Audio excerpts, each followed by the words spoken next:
Tafsir Syafawi. Kelompok 6 akan memaparkan materi presentasi mengenai materi ke-6, yaitu menghormati keragaman keyakinan dan pandangan. Oke, sebelum videonya dimulai, izinkan kelompok kami memperkenalkan diri dulu. Dengan saya sendiri, Naufal Simaul Fatih. Saya Muhammad Habib Bendin. Saya Ayu Ahmad Pasar. Ikutin videonya. Untuk ayat yang pertama itu dari surat Al-Imran ayat 137 sampai 138 yang berbunyi, artinya adalah, sungguh telah berlalu sebelum kamu sunnah-sunnah Allah. Oleh karena itu, berjalanlah di segenap penjuru bumi dan perhatikanlah bagaimana kesudahan para pendusta rasul-rasul itu. Di ayat 138 berbunyi, inilah Al-Quran, suatu keterangan yang jelas untuk semua manusia, petunjuk dan pelajaran bagi orang-orang yang bertakwa. Tafsir dari ayat 137 dan 138 ini diambil dari tafsir Wajiz dan Tahlili, yaitu ayat ini meminta mereka memperhatikan keadaan umat terdahulu dan kesudahan mereka. Sungguh telah berlalu sebelum kamu sunnah-sunnah Allah, yaitu hukum kemasyarakatan yang tidak mengalami perubahan, yaitu barang siapa melanggar perintah Allah dan Rasul-Nya akan merugi, dan yang menegakkannya akan sukses. Karena itu berjalanlah kamu ke segenap penjuru bumi dan perhatikanlah bukti-bukti sejarah yang ada, untuk dijadikan pelajaran sebagaimana kesudahan dan akibat buruk yang dialami oleh orang-orang yang mendustakan para rasul. Lalu, peringatan bagi semua manusia dan petunjuk serta pelajaran orang-orang yang bertakwa. Ulama tafsir mengatakan bahwa maksud ayat tadi adalah memperingatkan kaum muslimin bahwa kekalahan mereka dalam perang Uhud adalah pelajaran bagi umat Islam dan berlakunya ketentuan sunnah Allah. Mereka menang dalam perang Badar karena mereka menjalankan dan mematuhi perintah Nabi. Dalam perang Uhud pun mereka hampir saja memperoleh kemenangan, tetapi karena mereka lalai dan tidak lagi mematuhi perintah Nabi, akhirnya mereka terkepung dan diserang dari belakang oleh tentara musuh yang jauh lebih banyak jumlahnya, sehingga gugurlah puluhan syuhada dari kaum muslimin, dan Nabi sendiri menderita luka dan pecah pada salah satu giginya. Simak terus ayat selanjutnya. Yang akan melanjutkan materi yang kedua, yaitu Quran Surat Hud ayat 61 dan Quran Surat Al-Fat ayat 29. Adapun Quran Surat Hud ayat 61 yang artinya, kepada kaum Sadam kami utus saudara mereka Soleh. Dia berkata, wahai kaumku, sembahlah Allah, sekali-kali tidak ada Tuhan bagimu selain Dia. Dia telah menciptakan dari bumi, tanah, dan menjadikanmu pemakmurnya. Oleh karena itu, memohonlah ampun kepadanya, kemudian bertobatlah kepadanya.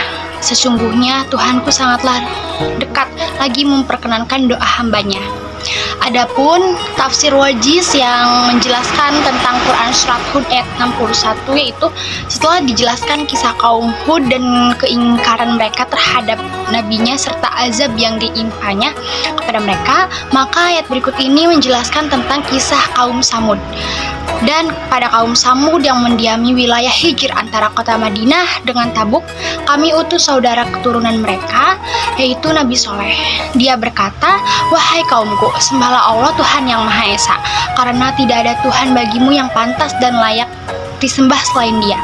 Dialah Allah yang telah menciptakanmu dari bumi, yakni Nabi Adam yang diciptakan Allah dari tanah, dan menugaskan kemakmurannya karena kamu memang layak untuk mengutus bumi dengan bercocok tanam, membangun rumah, mendirikan bangunan, gedung-gedung tinggi, dan lain sebagainya. Tafsir selanjutnya juga itu tafsir Wajiz, yaitu, tapi ternyata di antara kamu ada yang melakukan pelanggaran dengan berbuat kerusakan seperti eksploitasi hutan maupun hasil bumi secara besar-besaran tanpa menjaga kelestarian dan keseimbangan alam serta lingkungannya. Karena itu mohonlah ampun kepadanya atas dosa-dosa yang kamu lakukan. Kemudian bertobatlah kepadanya dan meninggalkan perbuatan syirik dan dosa. Lalu sembahlah Allah, sesungguhnya Tuhanku sangat dekat dengan rahmatnya kepada orang-orang yang taat dan memperkenankan doa hambanya. Dilanjut surat Al-Fat ayat 29 yang artinya Nabi Muhammad adalah utusan Allah dan orang-orang yang bersama dengannya bersikap keras terhadap orang-orang kafir yang bersikap memusuhi, tetapi berkasih sayang sesama mereka. Kamu melihat mereka ruku dan sujud mencari karunia Allah dan keriduan-keriduannya. Pada wajah mereka tanpa tanda-tanda bekas sujud bercahaya. Itu adalah sifat-sifat mereka yang diungkapkan dalam Taurat dan Injil, yaitu seperti benih yang mengeluarkan tunasnya, kemudian tunas itu makin kuat, menjadi lebih besar dan tumbuh atas batangnya. Tanaman itu menyenangkan hati orang yang menanamnya. Keadaan mereka diumpamakan seperti itu karena Allah hendak membuat marah orang-orang kafir. Allah menjanjikan kepada orang-orang yang beriman dan mengerjakan kebajikan di antara mereka ampunan dan pahala yang besar.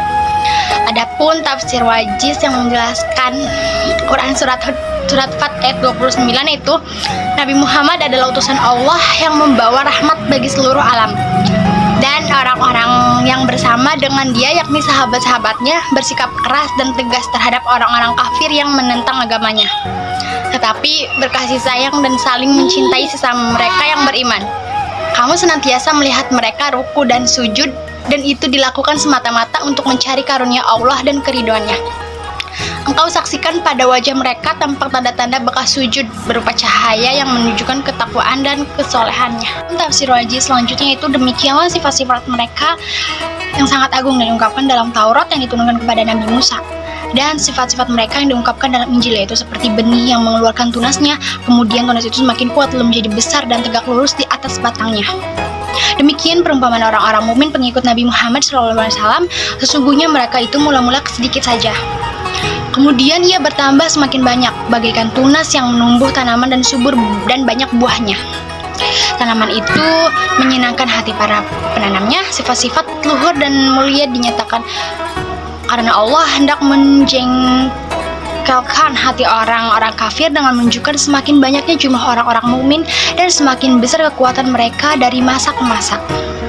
Demikianlah akhir surat Al-Fat ini ditutup dengan janji Allah bahwa Allah menjanjikan kepada orang-orang yang beriman dan mengerjakan kebajikan di antara mereka, apapun atas dosa dan kesalahan mereka, dan pahala yang besar itu surga.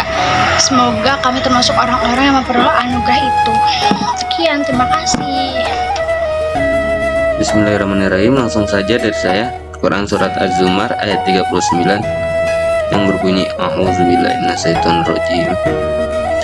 Qul ya qaumi amalu ala makanatikum inni amil fasawfa ta'lamun, yang artinya berbunyi, katakanlah wahai kaumku, berbuatlah menurut kedudukanmu, sesungguhnya aku pun berbuat demikian, kelak kamu akan mengetahui.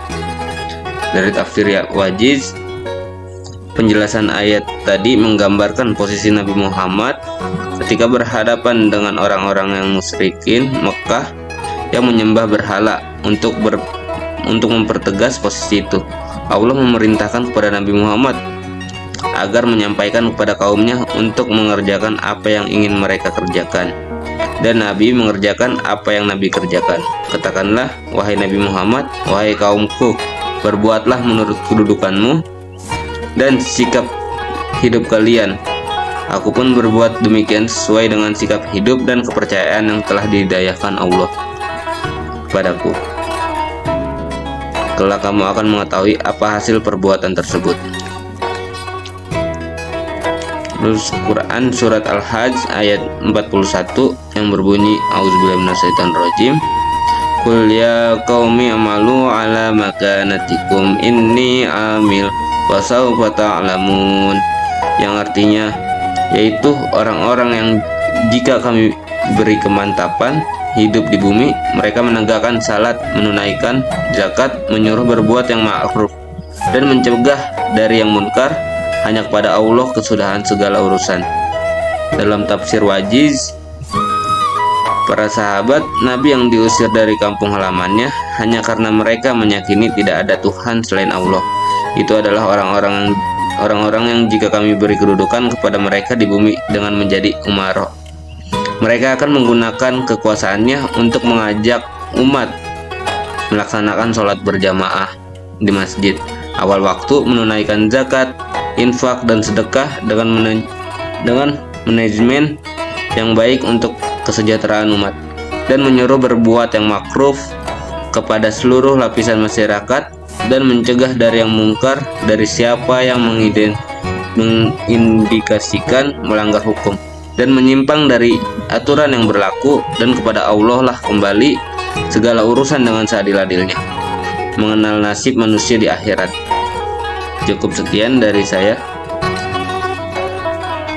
Ya, di sini saya akan memaparkan materi dari surat Al-Jariyah ayat 56 yang artinya, tidaklah aku menciptakan jin dan manusia kecuali untuk beribadah kepadaku. Menurut tafsir Wajid, Allah memerintahkan Nabi Muhammad beristiqomah dalam mengajak umatnya mengesahkan Allah, karena sesungguhnya itulah tujuan penciptaan. Aku tidak menciptakan jin dan manusia untuk kebaikanku sendiri.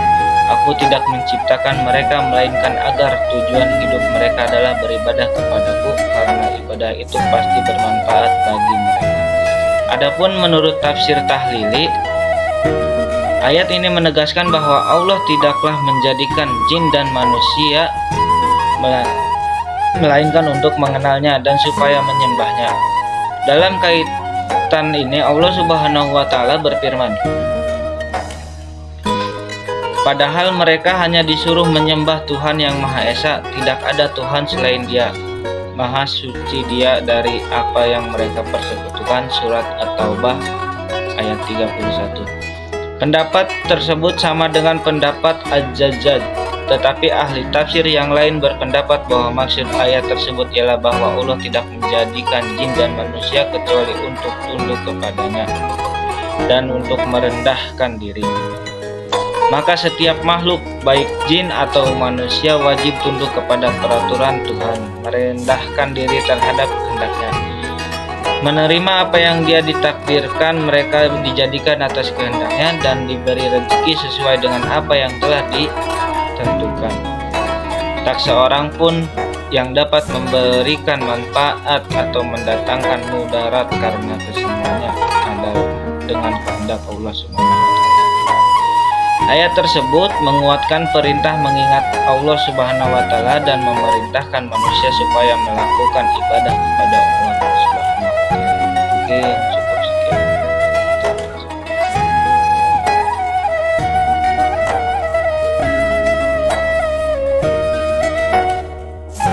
Cukup sekian yang bisa kelompok kami sampaikan, kurangnya mohon maaf.